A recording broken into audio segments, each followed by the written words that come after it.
O juiz Sérgio Moro aceitou a denúncia do Ministério Público contra o ex-presidente Luiz Inácio Lula da Silva por corrupção passiva e lavagem de dinheiro. Outras 7 pessoas foram denunciadas, entre elas a esposa de Lula, Dona Marisa, o presidente do Instituto Lula, Paulo Okamoto, e executivos da construtora OAS. Lula torna-se assim réu pela segunda vez. Na denúncia apresentada sem provas, numa sessão de PowerPoint, os procuradores sustentam que Lula e Dona Marisa receberam vantagens ilegais da OAS referentes a benfeitorias num apartamento no Guarujá e pagamento de armazenamento de bens pessoais ou recebidos como presentes durante o mandato presidencial. E que a construtora teria recebido recursos através de contratos irregulares com empresas públicas como a Petrobras. A denúncia foi criticada por juristas e considerada absurda pela falta de provas. Para a defesa de Lula, a denúncia é um truque de ilusionismo. Em pronunciamento na semana passada, Lula disse que os procuradores construíram uma mentira, como se fosse um enredo de novela. Na síntese da notícia, o juiz Sérgio Moro afirma que, nessa fase, não cabe exame aprofundado das provas e que admitir a denúncia não significa concluir que houve crime. Bom, nosso comentarista político, Paulo Vanucchi, já está aqui no estúdio para nos ajudar a analisar a aceitação da denúncia contra Lula pelo juiz Sérgio Moro. Boa noite, Paulo. Boa noite, Thalita. Paulo, muitos juristas criticaram essa denúncia que foi feita sem prova, somente com convicção, e Moro acaba de aceitar. Você estava com o ex-presidente Lula agora há pouco. Como é que ele recebeu essa notícia? Thalita, ouvintes, eu estava com o presidente Lula.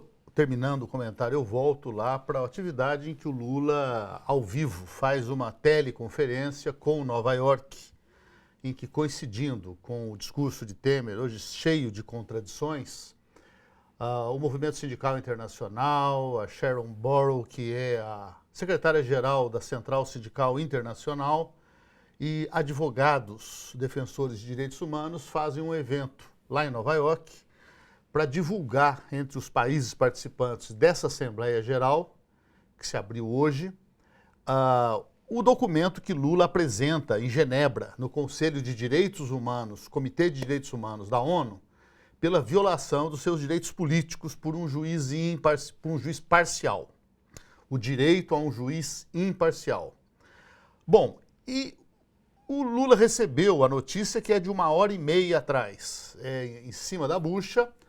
Não é surpresa, o Lula é reconhecidamente uma pessoa de uma energia invejável, inigualável, não se abala, mas claro que dói, está ferido, especialmente a absurda denúncia de Dona Marisa Letícia, num país que tem Eduardo Cunha cassado com a sua esposa sócia nas contas milionárias em euro na Suíça.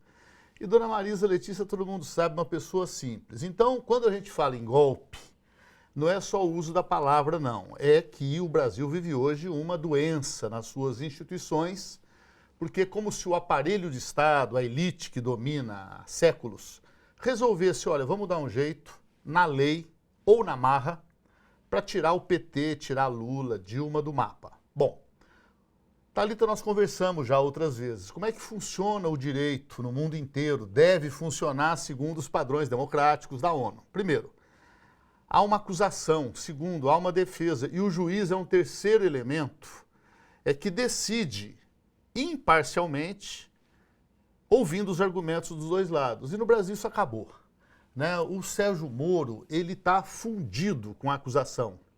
Tanto é que a peça monumental da semana passada, que a mídia toda, até o partido golpista da mídia, destruiu, é considerada pelos juristas uma denúncia inepta, palavra que quer dizer a denúncia que não pode produzir efeitos jurídicos, não devia produzir, por ser contraditória, confusa, por ser absurda, por ser incoerente. E lá, por exemplo, Lula é o chefão do esquema. Qual esquema? Não tem a denúncia para formação de quadrilha. Então, é chefe de um esquema que não está denunciado. Pega uma gigantesca corrupção na Petrobras e diz que a prova disso é uma reforma de 200 mil, 300 mil reais num apartamento que nunca foi de Lula e nem foi de Dona Marisa. Ela tinha uma cota da cooperativa. O Sérgio Moro, ele podia esperar uma semana, 10 dias, estudar a denúncia, para conhecer. Ele podia mandar refazer, ele podia recusar por inepta. Então, quando ele tão rapidamente acolhe... É mesmo, não deu nem uma semana, né? Nada, não deu tempo nem de ler. Por quê? Porque ele tinha produzido, ele participou da fase de elaboração. Então, isso vai ser corrigido um dia. Juridicamente, isso vai ser anulado. O problema é que os estragos políticos já estarão irreversíveis. E, claro, o que falta agora é crescer a denúncia contra esse acordo golpista. O espetáculo, a farsa da semana passada foi para tirar Eduardo Cunha do cenário. Ele está ameaçando denunciar o Temer. E ainda cabe uma decisão jurídica do Sérgio Moro que eu ainda posso adivinhar. Se é parte do golpe, se precisa tirar o Lula, porque se deixar o Lula disputar a eleição, o Lula vence. Então, realmente, o roteiro do golpe terá de terminar um dia condenando o Lula para torná-lo inelegível. Então, eu não sei qual tempo, a defesa agora tem 10 dias para apresentar o seu parecer. Ele pode julgar em 10 dias, ele pode julgar na véspera da eleição, como tantas vezes fizeram. Tem uma eleição municipal, então faz um julgamento para criar aquele ruído todo e não deixar o eleitor votar no PT, por exemplo. E depois ainda cabe um recurso ao Tribunal Regional Federal com a sede em Porto Alegre. Aí, pelo menos, é um tribunal de 5 membros. Então, a consciência jurídica do Brasil, os movimentos sociais, a pressão mundial, pode ainda, primeiro, segurar o golpe ainda no patamar do Sérgio Moro, mas o Sérgio Moro parece ser o grande comandante de todo esse jogo. Então, ainda tentar o recurso no Tribunal de Porto Alegre. E, claro, aí pode haver surpresa, o jogo nunca pode dar como um jogo acabado. E, de fato, para o pensamento democrático é muito lastimável, é um ataque à democracia, é um ataque ao Lula, à sua família, ao Instituto Lula. Por quê? Pelos programas de renda que foram feitos, que o Michel Temer lembrou, como se fosse dele. É isso que estamos fazendo no Brasil, combatendo a pobreza, incluindo na educação.